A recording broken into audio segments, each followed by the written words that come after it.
Hello friends. तो इससे पहले कि क्लास 12 की तैयारी शुरू की जाए, सबसे पहला स्टेज है इसका सिलेबस को जानना। तो फ्रेंड्स, जैसा कि आप सबको पता है कि हर एग्जाम से पहले एनसीईआरटी के जो बुक्स है उसके हिसाब से सिलेबस तय करता है सीबीएसई। तो सीबीएसई ने 2024-25 के लिए जो सिलेबस तय किए हैं उसके हिसाब से एक एक करके ये देखना जरूरी है कि कौन कौन से चैप्टर्स हमें पढ़ने हैं। तो जैसा कि आप सबको पता है कि इसमें हिस्ट्री के 3 किताबें पढ़नी होती है आपको। पहला है एंशिएंट इंडिया जिसे पार्ट 1 कहते हैं, दूसरा है मिडिवल इंडिया जिसे पार्ट 2 कहते हैं, और थर्ड है मॉडर्न इंडिया जिसे पार्ट 3 कहते हैं। और इन तीनों किताबों से 4-4 चैप्टर्स पढ़ने हैं, यानी 4 चैप्टर्स आपके एंशिएंट इंडिया में है, 4 चैप्टर्स आपके मिडिवल इंडिया में है और 4 चैप्टर्स आपके मॉडर्न इंडिया में है। इन चारों चैप्टर से आपको 25 मार्क्स के क्वेश्चंस आते हैं, यानी 25 मार्क्स के क्वेश्चंस आपके एंशिएंट इंडिया से, 25 मार्क्स के क्वेश्चंस मिडिवल इंडिया से और 25 मार्क्स के क्वेश्चंस मॉडर्न इंडिया से पूछे जाएंगे। इस तरह से 25 + 25 + 25 ये हो गया 75 और 5 मार्क्स के क्वेश्चंस आपको मैथ से पूछे जाएंगे। तो इस तरीके से टोटल 80 मार्क्स के बोर्ड का पेपर होगा। तो 20 मार्क्स अब कहां से आएगा? तो 20 मार्क्स जो होगा वो आपका प्रोजेक्ट वर्क जिसे हम प्रैक्टिकल कहते हैं, यानी सीबीएसई के प्रैक्टिकल एग्जाम्स होते हैं जिसमें आपका वाइवा प्लस प्रोजेक्ट होता है, वो 20 मार्क्स आपके स्कूल से जाते हैं।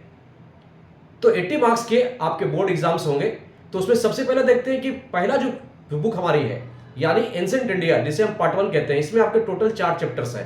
पहला चैप्टर है ब्रिक्स, बीड्स एंड बोन्स यानी हड़प्पा सिविलाइजेशंस, दूसरा है किंग्स, फार्मर्स एंड टाउन्स, तीसरा है किनशिप, कास्ट एंड क्लास, और 4th चैप्टर है थिंकर्स, बिलीव्स एंड बिल्डिंग्स जिसमें महात्मा बुद्धा और महावीर जैन के बारे में पढ़ते हैं। इसके बाद आते हैं सेकंड हिस्ट्री यानी पार्ट 2। पार्ट 2 में भी आपको 4 चैप्टर्स पढ़ने हैं।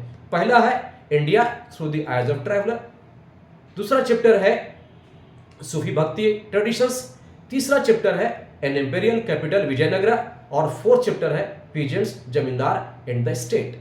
इसके बाद आते हैं मॉडर्न इंडिया। मॉडर्न इंडिया से भी आपको 4 चैप्टर्स पढ़ने हैं, जैसे पहला चैप्टर है colonialism and the country side, second chapters आपको है पढ़ना the rebels and the Raj, and 3rd chapters आपको पढ़ने हैं महात्मा गांधी, नेशनलिस्ट मूवमेंट, और 4th चैप्टर आपको पढ़ने हैं ड्राफ्टिंग इंडियन कॉन्स्टिट्यूशन।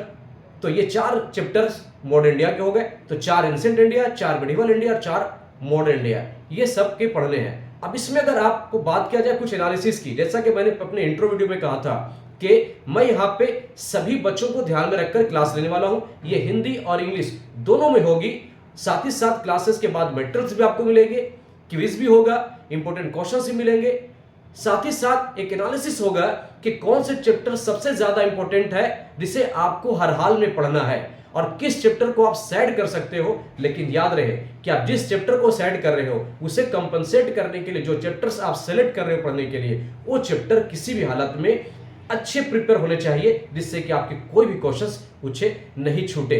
तब तक के लिए जय हिंद, जय भारत।